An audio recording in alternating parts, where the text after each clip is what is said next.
Bonjour et bienvenue dans les 4V, Catherine Colonna. Merci, Merci bonjour. d'avoir accepté notre invitation, d'autant que vous êtes assez rare dans les médias.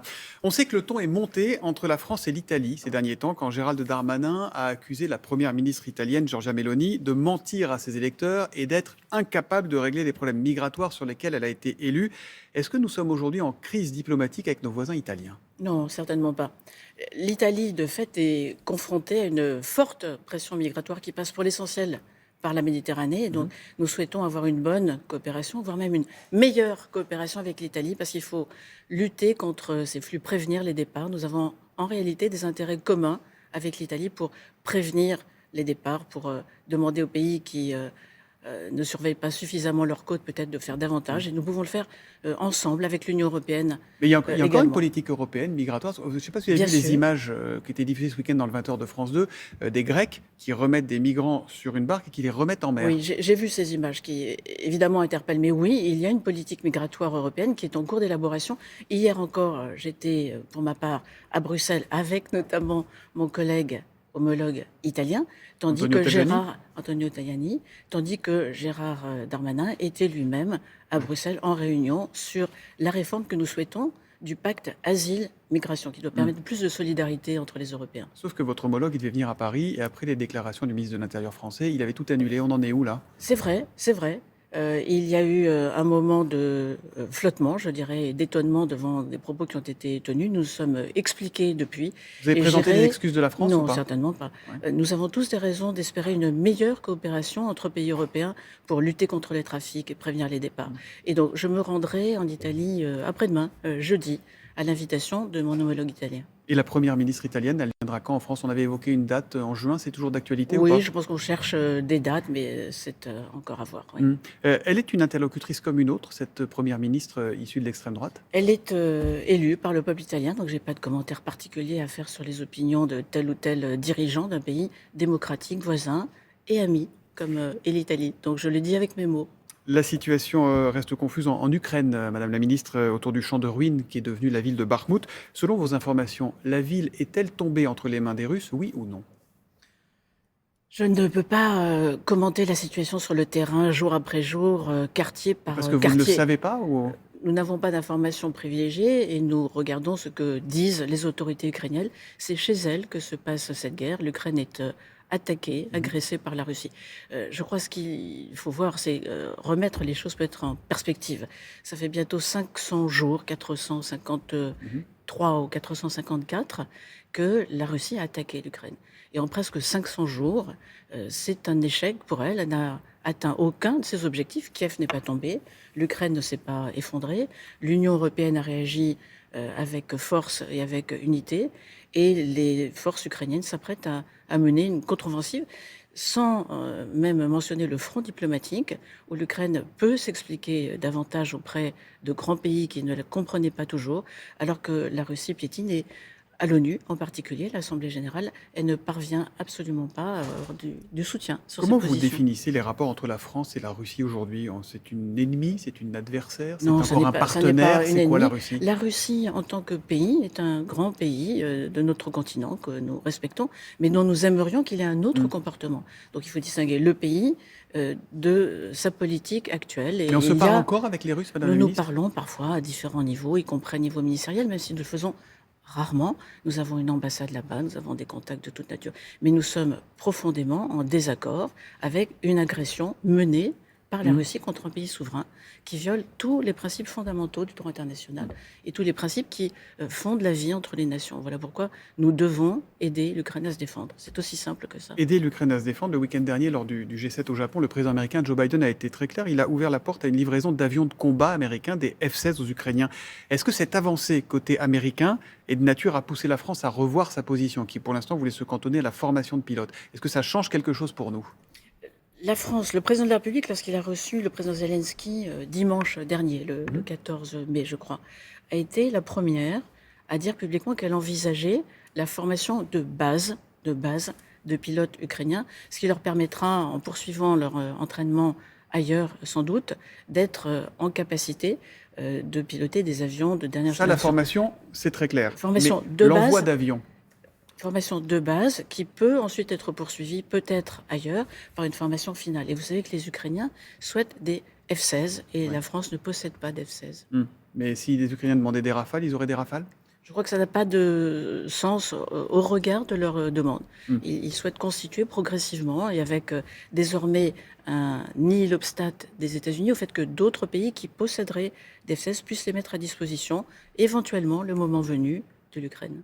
Vous avez dit la semaine dernière qu'un émissaire chinois était attendu à Paris cette semaine. D'abord, est-ce qu'il est là? Est-ce qu'il est arrivé? Quand est-ce qu'il viendra? Il est là, il Ouais. sera reçu aujourd'hui au ministère de l'Europe et des Affaires étrangères par le directeur politique et l'un des directeurs importants de mon ministère. Sa mission, c'est d'essayer de trouver un règlement, un règlement politique au conflit. Est-ce qu'il vous paraît possible, réaliste, envisageable à court terme ce règlement politique de cette guerre? Je crois que tout effort qui contribue à rechercher la paix, une paix fondée sur les principes fondamentaux de la Charte des Nations Unies, est bon à entendre. Encore faut-il que ce soit ce type de négociation et ce type de paix qui soit cherché, c'est-à-dire le respect de l'intégrité territoriale des États, de leur indépendance, de leur souveraineté. Alors la Chine, oui, rappelle très souvent son attachement à ces principes. Il faut voir si elle souhaite les faire progresser de façon à prendre en compte les intérêts légitimes d'un pays souverain Savoir si la et Chine agressé veut qu'est mettre un l'Ukraine. peu de pression sur la Russie pour dire les choses. Nous allons le voir, elle fait une tournée diplomatique comme d'autres, et comme le président Zelensky lui-même est allé faire une tournée diplomatique pour exposer sa position et plaider en faveur de son propre plan de paix, parce que l'Ukraine a présenté un plan de paix. Vous êtes aussi la ministre de l'Europe, Catherine Colonna. Si on laisse tomber 2 secondes le langage diplomatique, diriez-vous qu'à coup sûr, l'Ukraine sera d'ici quelques années membre de l'Union européenne? Oui. Oui. Il lui appartient de mener, vous savez, des réformes fondamentales. C'est un pays qui vient d'un autre système, qui a beaucoup progressé, mais il a maintenant une perspective européenne. À quelle échéance? On peut déjà le dire? Non, c'est impossible à dire. Ce sont 2 ans, 5 ans, 10 ans non, plus c'est tard? impossible à dire. Je ne sais pas Ouais. répondre à cette question et je pense qu'il n'y a pas de réponse préétablie. Il y a une perspective d'adhésion qui est claire, l'acceptation d'une candidature qui a été reçue par les États membres de l'Union européenne. Le soutien de la et France? maintenant, le soutien de la France et des 27, unanime, il y a bientôt un an. Et maintenant, un chemin qui est engagé, qui doit être suivi, dans lequel nous aiderons l'Ukraine à progresser de façon à ce qu'elle puisse, le moment venu, nous rejoindre quand elle sera prête. Dans l'actualité encore, il y a l'Iran, Catherine Colonna. Il y a quelques jours, on se réjouissait de la libération de 2 otages français détenus en Iran, Benjamin Brière et Bernard Féland. Quelle a été la contrepartie de leur libération? Il n'y en a pas eu. Rien. On n'a pas payé, rien? Non, je les ai vus hier. Ouais. Ils sont encore en traitement suivi à l'hôpital. Ils vont étaient bien? extrêmement faibles. Ils vont bien, ils ont pu sortir, ils font des allers-retours. Donc je les ai reçus puisqu'ils passaient à mon ministère. Il n'y a pas eu de contrepartie, je tiens à le dire. Nous avons plaidé beaucoup à différents niveaux auprès des autorités ukrainiennes compte tenu de leur état de santé. Qui Iranienne. était iranienne, pardon. Désolée de ça. Leur état de santé était extrêmement dégradé. Ils étaient l'un et l'autre malades. Ils ont heureusement été libérés. Ils sont sortis de cette épreuve. Benjamin Brière, vous savez, a passé 3 ans dans les geôles iraniennes. Ça n'est pas acceptable. Et nous avons encore 4 Français qui sont détenus. Cécile Voilà. Collère, Et nous Jacques Paris, demandons, Louis Arnaud.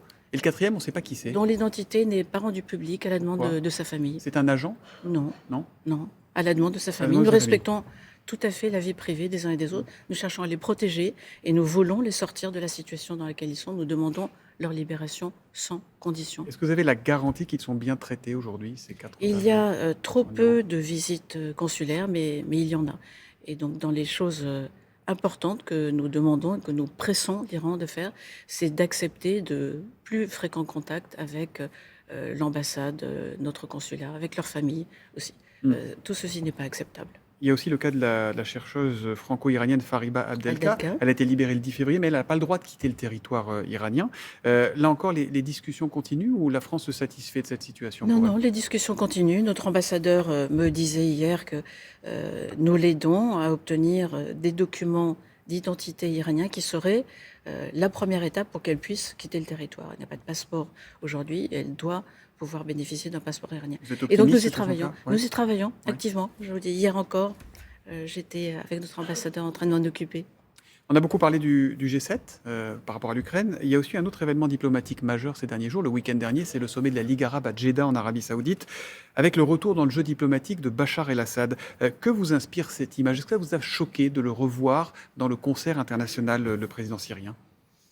Je crois surtout qu'il faut se souvenir de qui est Bachar el-Assad. Mmh. C'est un dirigeant qui a été, depuis plus de 10 ans, l'ennemi de son peuple. Je veux rappeler qu'il y a eu des centaines de milliers de morts en Syrie. 600 000 morts hein, depuis Oui, 2011 en Syrie. oui. Il a Et gazé une partie de son peuple. l'utilisation d'armes chimiques.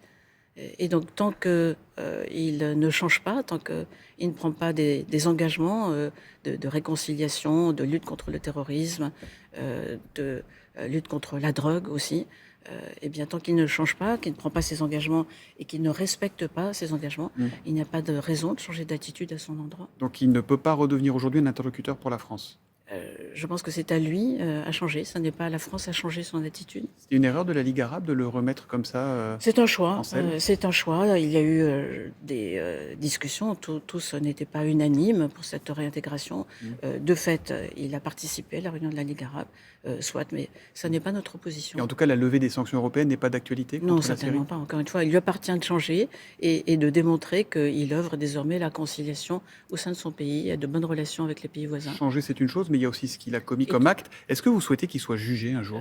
Je pense que la lutte contre les crimes, la lutte contre l'impunité fait partie des valeurs de la diplomatie française. Et je rappelle chaque fois Donc la que j'ai... réponse est oui. Oui, chaque fois que j'ai à m'exprimer sur la question syrienne, je rappelle que dans nos priorités, il y a cette lutte contre l'impunité. Dernier sujet, c'est la Syrie, donc terreau des terroristes. Il y a quelques jours, à New York, Gérald Darmanin, le ministre de l'Intérieur, s'est inquiété d'une reprise de la menace islamiste en Europe.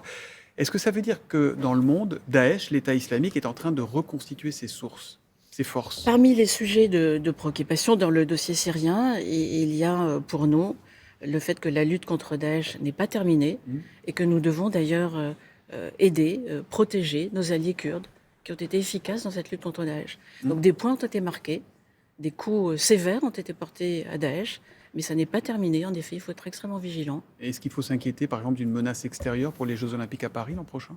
D'une façon générale, la menace terroriste existe. Je ne ferai aucune révélation en rappelant qu'elle existe. Non, mais on dit souvent qu'elle est maintenant elle a endogène. plusieurs formes, Ouais. en effet. Elle peut se manifester selon les moments d'une façon différente. Donc nous sommes extrêmement vigilants sur l'ensemble de ces fronts. Et il le faut. Donc la menace extérieure existe encore. Elle existe, oui. Elle ressemble à celle qu'on a connue en 2015? Pas forcément, non, non. Et il y a, on l'a vu dans différents pays, différentes formes d'action, mais toutes requièrent une très grande vigilance. Merci beaucoup, Catherine. Oui, allez-y. Non, le ministre de l'Intérieur est là pour ça, et actif. Merci beaucoup, Catherine Colonna, d'être venue dans les 4V. Merci à vous et bonne journée. Merci.